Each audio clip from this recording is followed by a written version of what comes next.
係各位網友，咁就呢一個咧就係 for 有投資呢個美股嘅人好重要啊，同台股。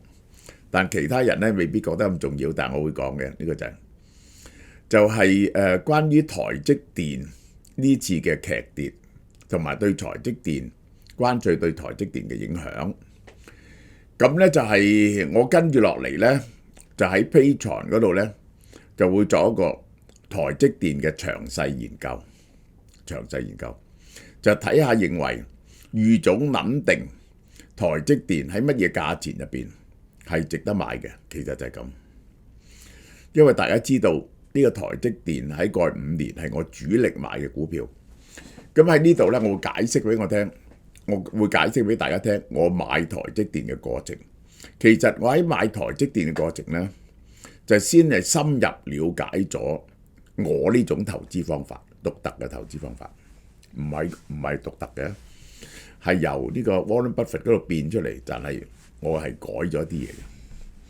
好啦，嗱，我已經再介紹呢隻嘢，呢隻嘢之勁咧，係當前咧係街度 NMN 咧最勁噶啦。Form Bio 大廠做呢一個咧就係57600，大家睇下街度冇人有57600嘅，最多係4萬嘅啫，爭我哋40，最多係4萬。每粒400mg， 99.92嘅高純度，呢個高科技先做到嘅，加埋 TMG 同白藜蘆醇咧，就會令到你個吸收力咧係增加1.6倍嘅。嗱，你要唔要400mg 咁犀利咧？你即刻 feel 到嘅，立竿見影對你嘅體能係。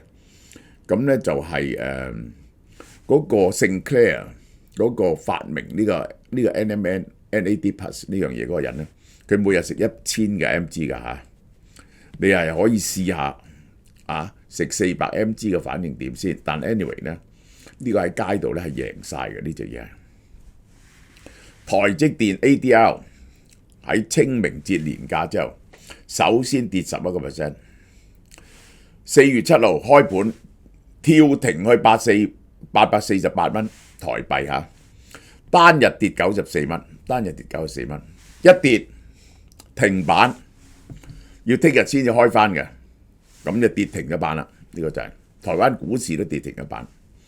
到咗8號一開更加低 ，under 800蚊，最低試過797蚊，反彈翻上嚟，結果收喺呢一個係816蚊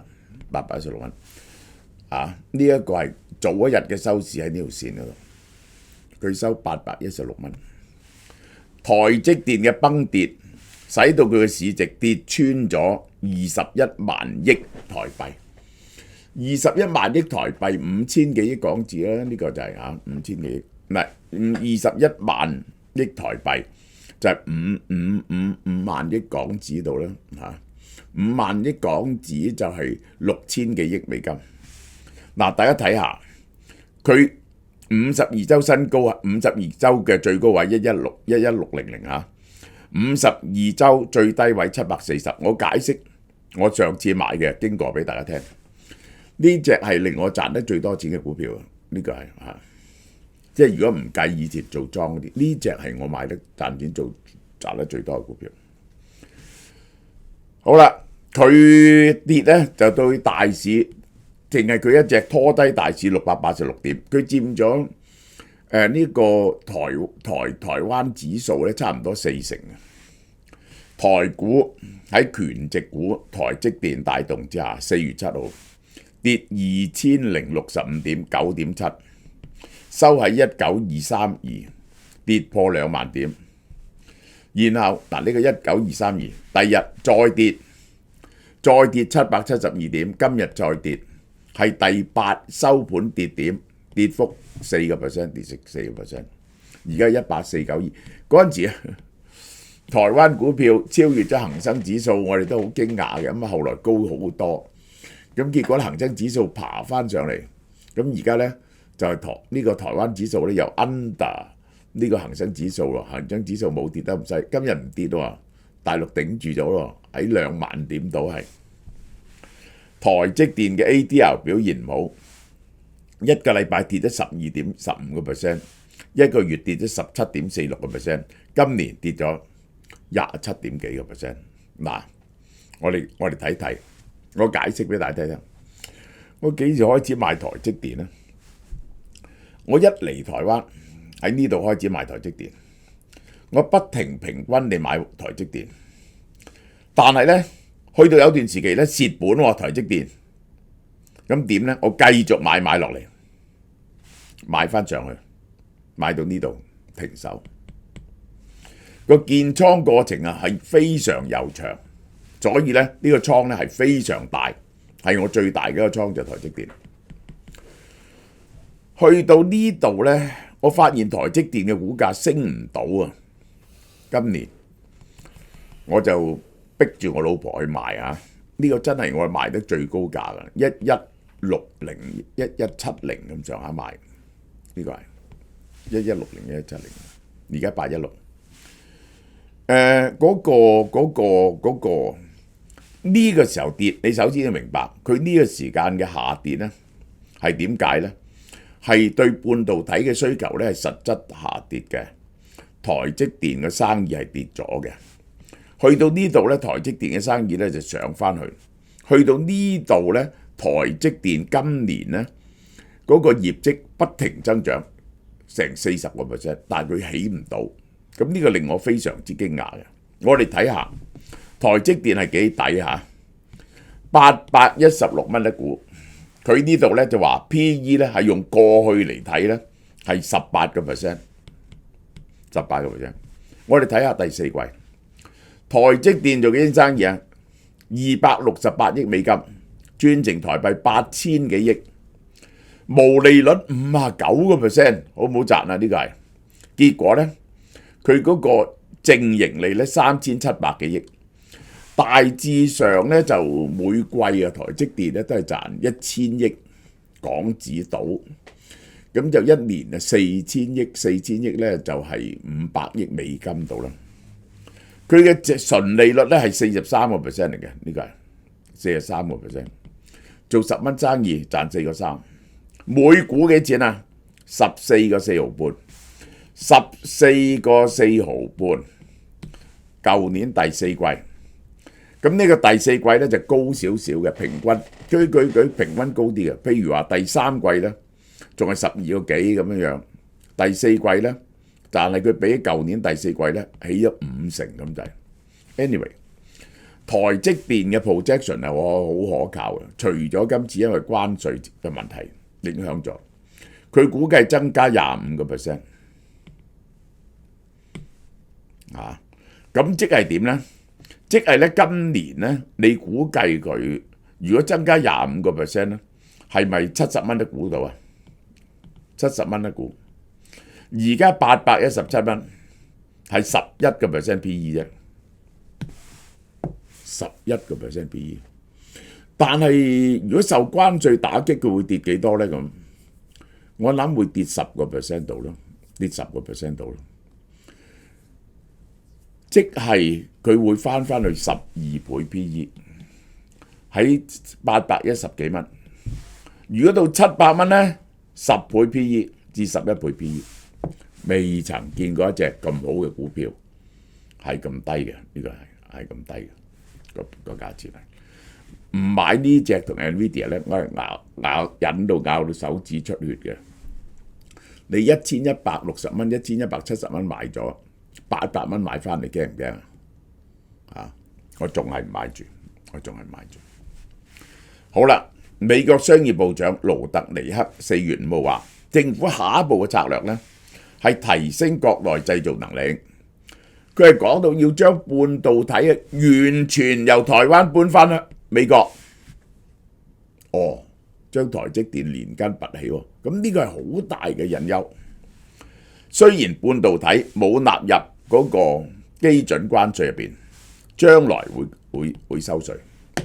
佢係一步一步嚟嗱，佢分為咧呢個其實個關稅咧就分為3種，一種叫懲罰性關稅，因為你有芬太尼、有非法移民、加拿大、墨西哥同埋中國。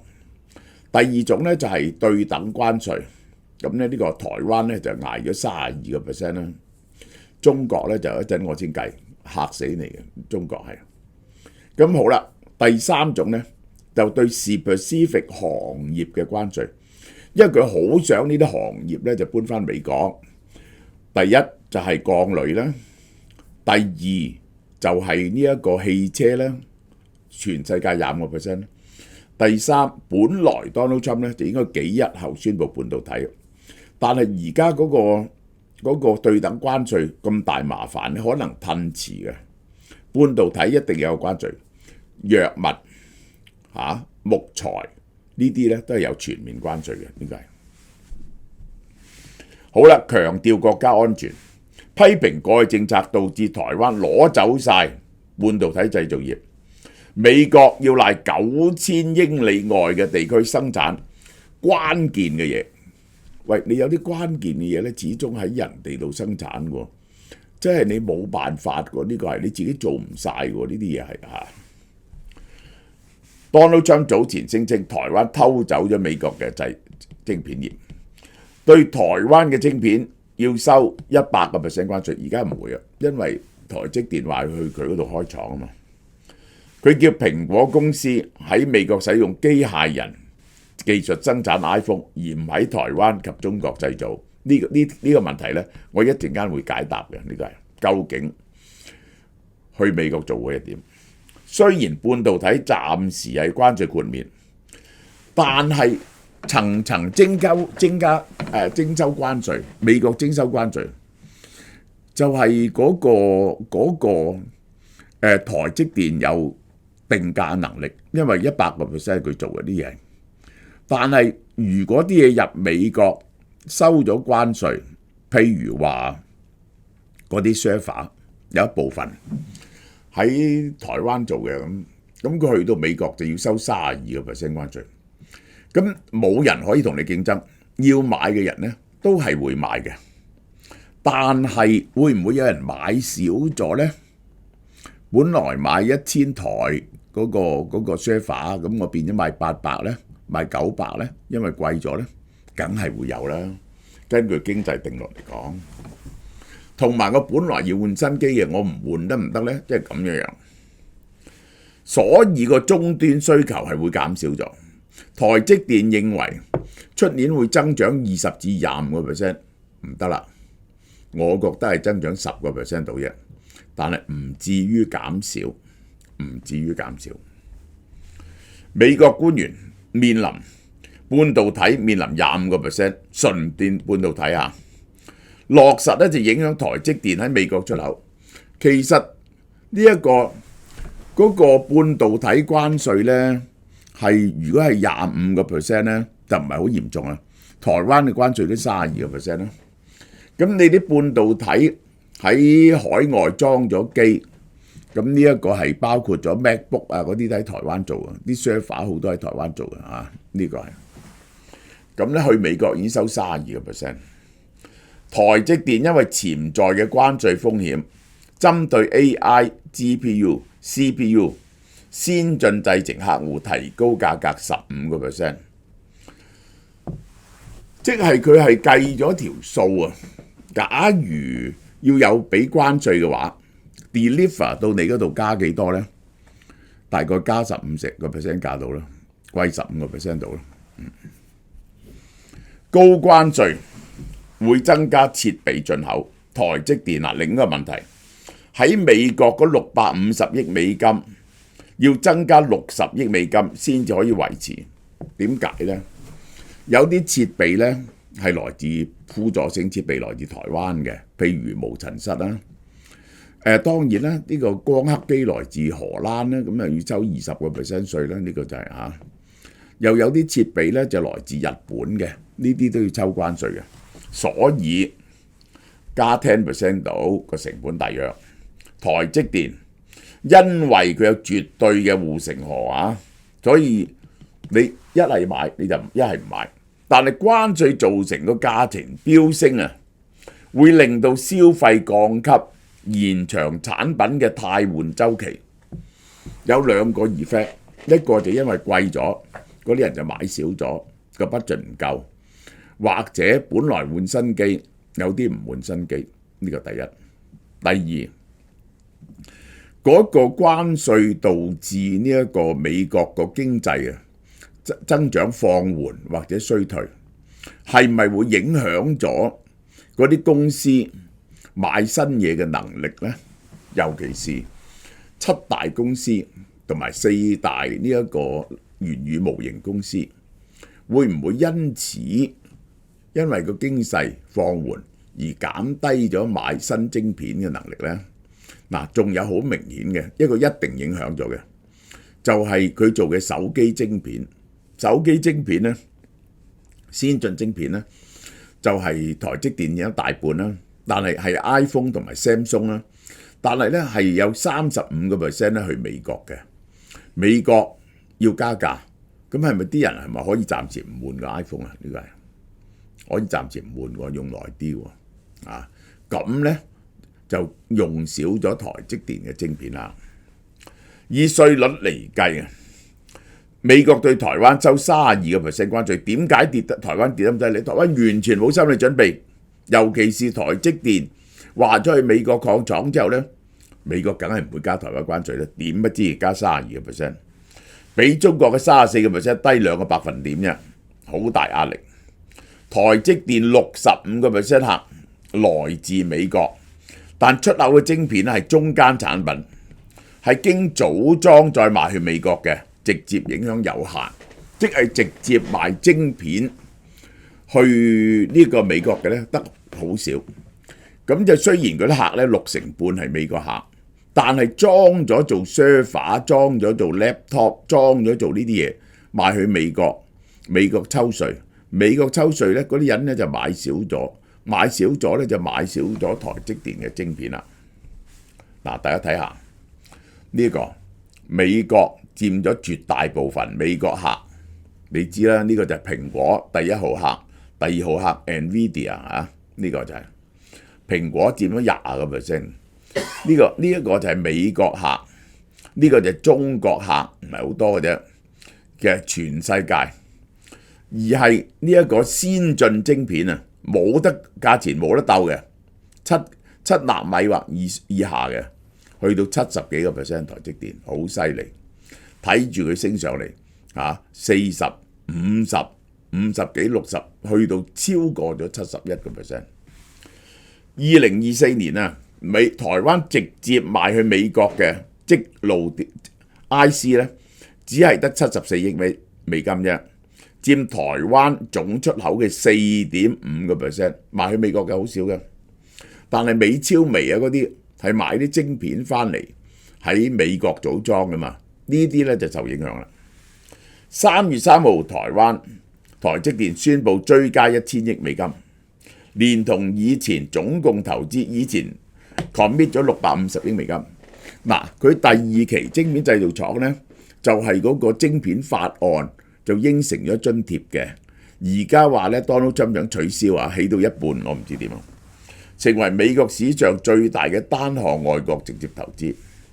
台積電1000億美金，包括3座晶圓製代工，一間200幾億嘅，2座 CoWoS 先進封裝，一間研發中心，但未過董事會嘅。新增1000億咧係預估長期預估成本，係意圖嚟嘅啫 ，intent 嚟嘅啫 ，letter of intent， 唔係承諾嚟嘅，仲有好多細節要講嘅。台積電原本計劃喺2030年代初期，2031、2032、7-8年後，美國廠可以做到23至28%，但係冇可能。我講俾你聽，台灣咧佢又有啲廠起緊啦，咁到時就係美國廠佔1/4，即使全部完工咧，台灣亞利桑那廠嘅產出咧，只能夠佔2030年代初期呢個講2031、32度咧，總營收嘅1/3搬咗去美國。台灣亞利桑那廠嘅項目依然蝕緊，喺2030年代咧要個毛利率達到40%先至能夠維持整體53%，呢個就係就係咧，因為佢而家個良率咧就係已經唔錯噶啦，亞利桑那廠，但佢成本咧係比起喺台灣做咧係貴兩三成嘅，貴兩三成嘅。呢個法人預估台積電會加強喺美國做噶啦，而家咁搞法。Arizona 廠第二期本來2028年完成，希望2026年底可以裝機同埋投片，即係開始製造。第三期喺2028年底。Donald Trump 咧曾經話台積電啊加喺投資2000億3000億啊，其實有600幾億台搣咗啦，佢1600億佢係講大啲，呢有不停講大啲。設備同人力可能成為樽頸，我唔認為全球有任何公司能夠同時擴建6座晶圓廠，仲喺台灣起緊6、7座，呢個咧係冇可能。台積電咧1年嘅投資而家係愛嚟做 capital investment 嘅咧係400億美金，呢個都已經好犀利，呢個令到 Intel 嗰啲咧冇得追嘅，呢個係外媒話4月4號台積電同 Intel 達成協議，成立一間合資公司經營 Intel 嘅晶圓廠。台積電咧會揸呢間公司嘅20%，大多數股權落喺 Intel 同其他半導體公司入邊。台積電冇回應，佢話 Intel 佢嘅重要客戶。Intel 舊年創下166億美金啊，蝕本。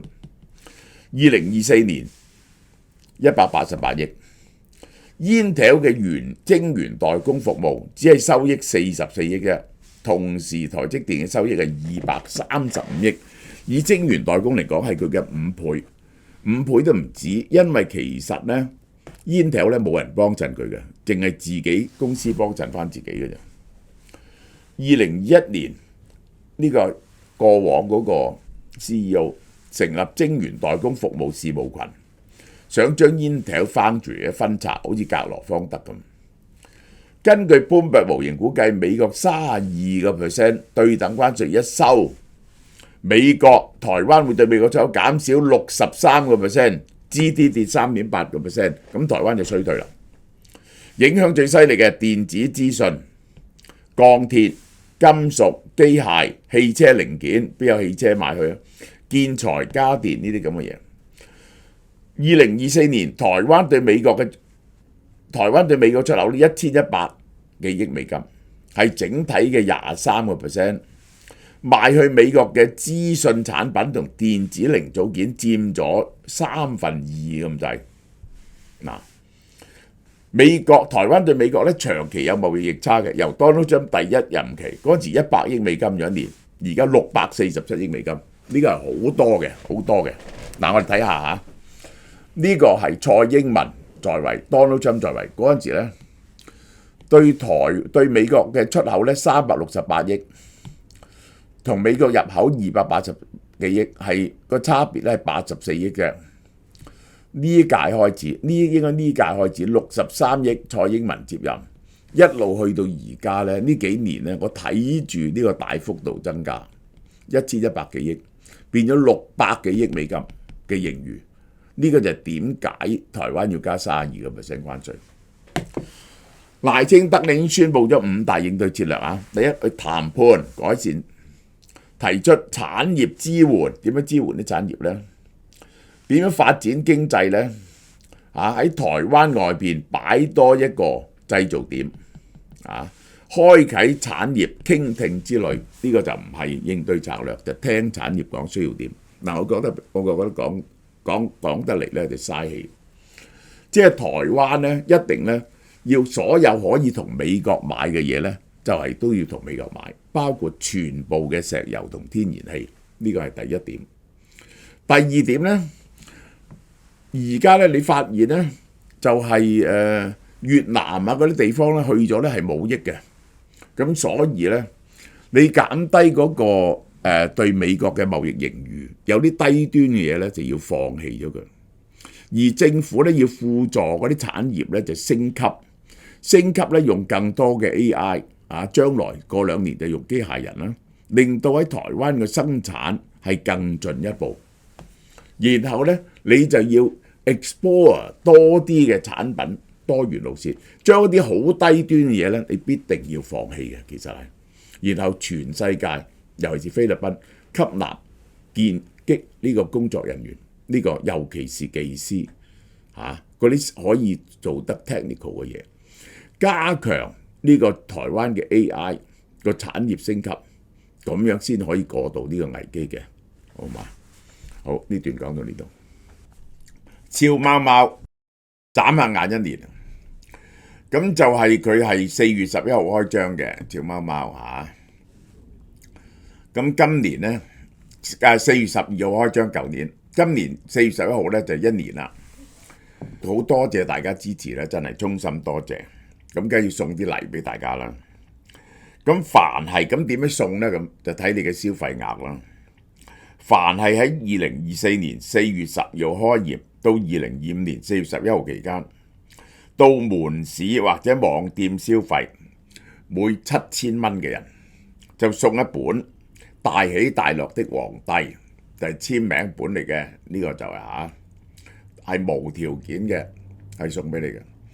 你去任何一間網店都可以攞啊！你喺個名單度就，咁我哋會有我哋會 send 一個 email 通知你啊。咁咧就或者如果你喺網上購買嘢咧，邊次買嘢咧，佢就會送埋俾你。你睇一睇佢咧，佢送埋俾你。至於買到2萬蚊嗰啲咧，再送多一本朱元璋，因為朱元璋咧就少好多嘅咁就係少少心意啦，少少心意啦。